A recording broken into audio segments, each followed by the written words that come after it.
Welcome to Reverse Engineering News. I'm your host, Hash. Thanks for joining. Today, I've got a single story for you. It'll allow things to be a little more concise, and I can also give you some more detail, and it's easy to share. And it's New Tie Day, so if you like it, comment down below, let me know. If you don't like it, well, piss off. My wife got it for me. Today, we're going to talk about the Flipper Zero, because it's all over the news. What is the Flipper Zero? Flipper Zero is like a wireless multi-tool. So if you think about a bunch of screwdrivers and saws and everything else, and then you got a Leatherman or a Gerber multi-tool, that's what the Flipper Zero is. Now, it's portable, it can fit in your pocket, and so it's good for portable pranks, which seems to be every single video you see online for the Flipper Zero. It's in the news because Canada banned it. Actually, no, Canada hasn't banned anything. All Canada has said is that they want to ban it, like they intend to ban it.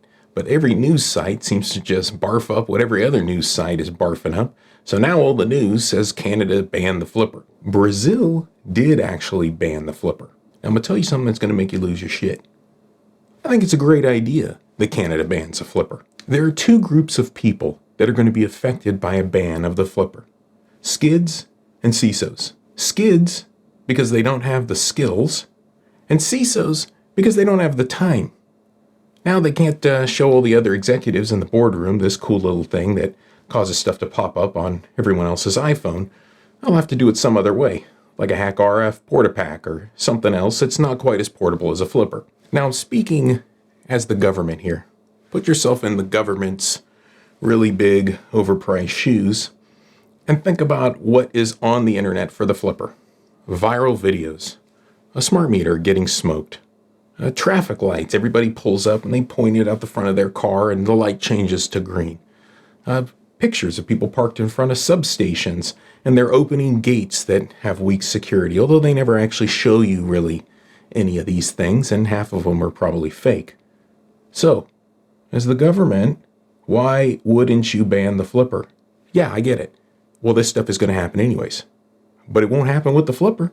And it won't be Skids doing it because the Skids couldn't figure out how to do it with the Hack RF Portapack and the other things that already exist where you can do all of these things. Like all the tools existed before the multi-tool. They just weren't in a little pocket, easy to carry format. Now the other issue Canada has is a high-end car theft problem, it seems, where people are exporting these to the Middle East and everywhere else.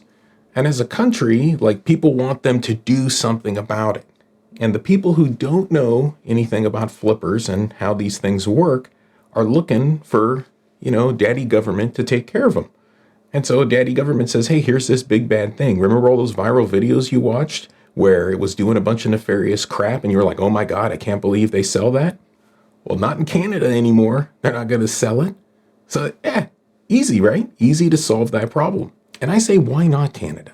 Like, let's test this in that oppressive regime. I mean, look what they did to Jordan Peterson, for Christ's sake.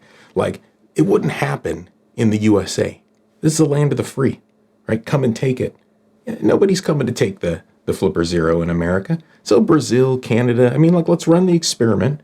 Let's see what happens. I'd much rather run that experiment in Canada than in the US. And I'm down with running experiments. Like, I like to do kind of crazy stuff and see what happens. You see the stuff I make on this channel, and the stuff you don't see is even crazier, and I can't post it online. But don't come raid me. There's nothing nuclear going on here. And the other beef I have with the Flipper is that it says it's open. Like there's this big kind of open thing, and that it's open hardware and stuff like that. But what does open hardware mean? Like, to me, if I'm thinking open software, open source software, I can download the code. And if you can download the code, what do you need to do with the code for it to make any sense to have the code?